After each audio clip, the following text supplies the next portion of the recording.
युवा पीढ़ी आज सोशल मीडिया में ऐसे एडिक्ट है कि माता पिता चाह के भी उसे निकाल नहीं पा रहे हैं। कभी कुछ अच्छी बातें वो सुनते हैं, देखते हैं, कभी कुछ बुरी बातों में भी फंस जाते हैं। ऐसे में उनके पास एक बेहतर विषय होगा जहां पर वो देख पाएंगे, जान पाएंगे और अपने जीवन को आध्यात्म से जोड़ पाएंगे।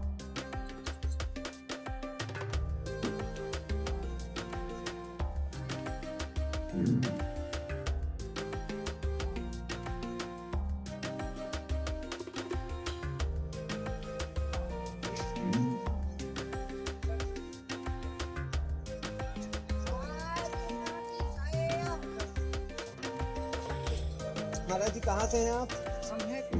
अच्छा,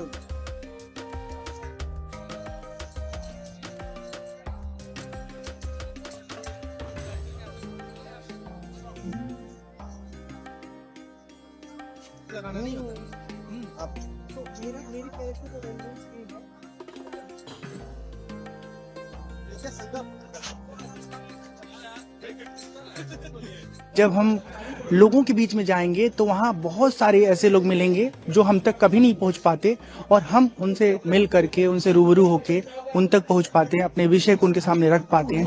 और साथ ही साथ एक तरह का ये शोध परक जीवन है, शोध परक का कार्य है कि हमारी जो पीढ़ी है वो कितना समझ रखती है धर्म के बारे में, आध्यात्म के बारे में। सीताराम, नमः शिवाय, हरे कृष्णा। आप सबका संगम के किनारे नमः शिवाय, हरे कृष्णा। हमारा नाम है स्वामी राम शंकर डिजिटल बाबा। मूलतः हम गोरखपुर के रहने वाले हैं और 2008 में घर परिवार से दूर होकर के गुरुकुल में जा कर के खूब अच्छे से उपनिषद, भगवद गीता, रामायण का 7 वर्षों तक अध्ययन किए, संगीत का अध्ययन किए। 2017 से हिमाचल प्रदेश का एक जिला है कांगड़ा, जहाँ पर एक बहुत खूबसूरत सा स्थान है बैजनाथ धाम, वहाँ पर रह करके अपनी साधना करते हैं। वहाँ हमारी कुटिया है। तो कोशिश होती है कि आध्यात्मिक धरातल पर जो हमको अनुभव प्राप्त हो रहा है उस अनुभव को उन जगहों पर जाके बांटे जहाँ पर युवा पीढ़ी उपलब्ध मिलती है, हमारी बातों को समझ पाए, सुन पाए और उसे अपना कर अपनी जिंदगी को बेहतर जी पाए। बड़ा अहम सवाल है। आपने बताया कि लोग आपको डिजिटल बाबा के नाम से जानते हैं। यहाँ पर भी हमने देखा कि तरह से तमाम लोगों से आपने युवाओं से मुलाकात करी, उनसे बातचीत करी, उनको धर्म की विषय पे उनसे चर्चा करी। बड़ी अच्छी चीज है। इस बार जो कुंभ है वो भी डिजिटल कुंभ है और डिजिटल बाबा का आगमन हुआ है, तो कैसे चीजें रहनी है?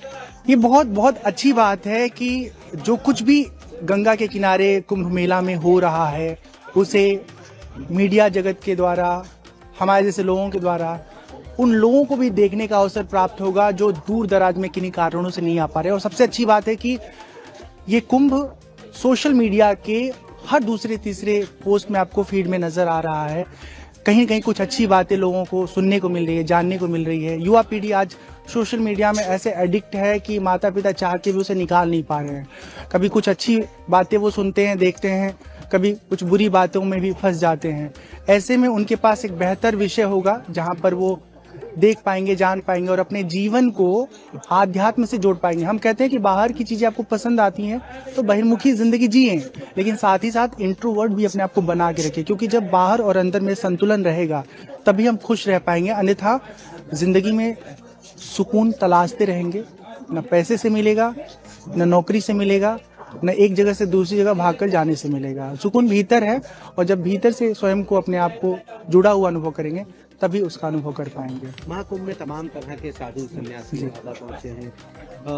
सबकी अपनी अलग कोई ना कोई विशेषता है। आपने डिजिटलाइजेशन को चुना, क्या वजह है इसके पीछे और कैसे, क्या लगता है क्या जो आप काम कर रहे हैं डिजिटली लोगों को अवेयर करने का, धर्म के बारे में, सनातन के बारे में, कितना ज्यादा इफेक्टिव ये काम करेगा?